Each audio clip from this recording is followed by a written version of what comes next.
Good morning, ladies and gentlemen. Just thought I'd do a quick video on this while we're doing it. I'm making one gearbox out of two. Both of them have had traumas in their lives or failures of some description, and out of the two I managed to source enough parts to make one good one for a customer. Once upon a time you couldn't do anything but buy this shaft from BMW. It was BMW only, and it came as a complete shaft. Nowadays you can buy this helical gear here from a few different suppliers. I think they were made by two different people looking at the gears. I might be wrong about that, but one supplier makes a gear that looks very like the originals, and another makes a gear that looks very much different. I think they are both reputable people, and they both do very good jobs. I had to source this input shaft. They are still listed on some websites, I noticed, but when I asked them if they can provide them, they say no. But I managed to get a hold of one with a good spline, and we changed the front bearing in the gearbox, replaced all the gears with X gears. Now this X on here is on all three of these helical gears. The helical gears are what actually drive the whole gearbox. It is a constant mesh gearbox, so constantly while the engine is rotating and the clutch is released, this little input bearing here, gear I should say, is driving against this gear. I've got these the wrong way round. I think I must have put it down that way. It was that way. There you go. So those three gears are at the front of the gearbox, behind the engine essentially, and they drive all the time together. So they're running all the time. This one is usually spinning free. That's fifth gear, and in this particular case, we put a taller fifth gear in there. Why am I making the video at this point in time? Well, a couple of reasons. Splines and spline lubes, the last 2 or 3 gearboxes I pulled out of people's bikes have actually had red rust on them, and you are supposed to pull these things and actually service them about every 20,000 Ks, they say.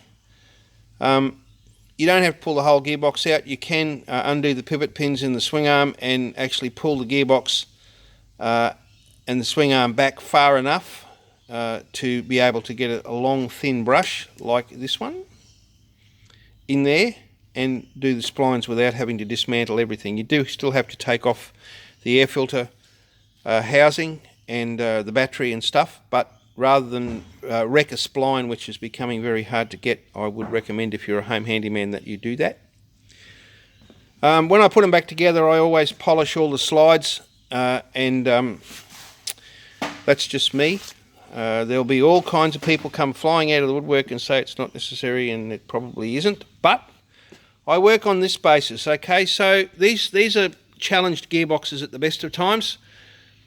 They can be very clunky and notchy in the shift, and they can be very good in the shift, and that comes down to how well they're shimmed, how carefully they're shimmed, and how well matched, and how lack of resistance, how much lack of resistance all the individual parts put up.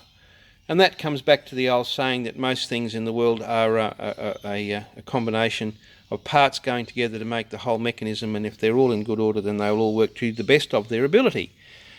So when I put shift forks back together, I always polish them. I polish the forks inside and out where they go against the sliding gears to help them run. Sometimes it's possible to do something with the inside of the sliding gears, and sometimes it's not. But the shift forks we can do. I also give them a little polish where they fit into the shift cam wheels. That takes a few seconds on a cloth mop on a linisher. And I polish the shafts that the gear selectors forks run up and down on. The other one in the box is fixed. You can get it out, but I just use a Trocus type polishing cloth to polish that.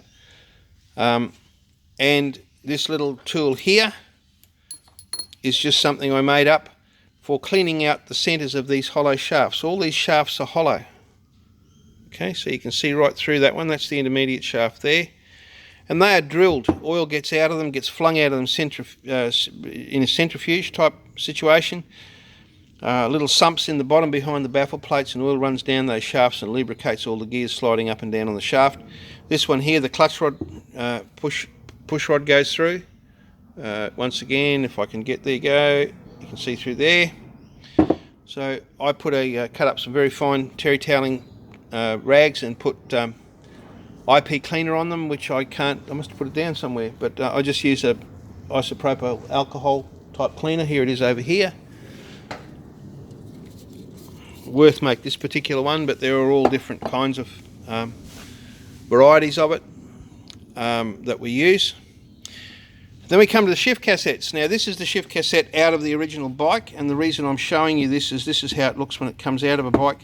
This is an early model one. These gears were all 15-degree gears. They've all been replaced now with 17.5-degree gears. It's nearly impossible to tell that pitch to the naked eye, but if you have a look on any gear that, can you see that there? Yep, it's marked with an X. If it has an X on it, then it's a 17.5-degree pitch. They will not mix and match. So if you have got gears that you are fiddling with and you're not sure what you're doing, do not put X gears with non-X gears or you will have a tragedy. Now, this is another shift cassette out of another gearbox that I've dismantled to get parts that I need for this one, but I thought I'd show you this just in the case. Early shifts that had, this is bike, the original gearbox is 100/7.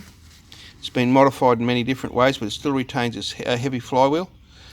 And this is the early profile shift cam. See how they're flat on the top with very small indents? That gear is currently, that is set in neutral.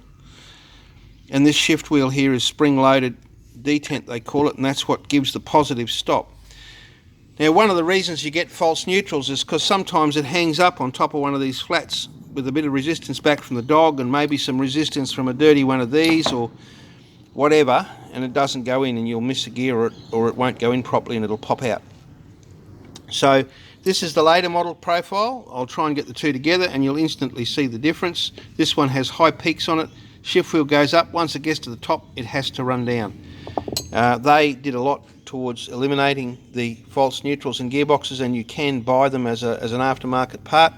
Michael Schneering has a jig and he modifies early ones by building up the tips on here and sells them fairly reasonably priced. So we can get a hold of those at a sensible price. These are the springs. This is the spring that goes actually and centralises your gear lever when you're changing gears. This one here is the spring that holds that detent roller in place. They're both quite heavy springs. I've only ever seen one of those break, and I've never seen any of those break, but I've seen dozens and dozens and dozens of these break, because that's the one that holds the shift pull lever on this mechanism here. I'm probably putting this in upside down because I'm bringing around with it, but so that's the shift quadrant. That's where your gear lever attaches there, and this pull goes in behind this gear into these little tractor feed things here and pulls or pushes them towards it and away. This one's been damaged, so it's not really usable, but in there you can see that's one of the things that I do when I do a gearbox. I actually linish all the edges up where it might bind on anything, and this one was binding down there, but it actually turns out to have been hot and it's actually moved on the shaft and shed some of its copper, so it isn't usable anymore in that sense. But that spring goes in between the back of here and in here and keeps this firmly engaged in that dog, and when that spring breaks, whatever gear you are in you will stay in, because this then falls out of engagement with that rotating cog there, and it can't change gears anymore. Simple as that. So I'm about to redo these now. That's the final phase of rebuilding this gearbox, and then I'll start reassembling it all back into its clean case, doing the shims, putting it all together and returning it to its hopefully grateful owner. Ride safely, stay well.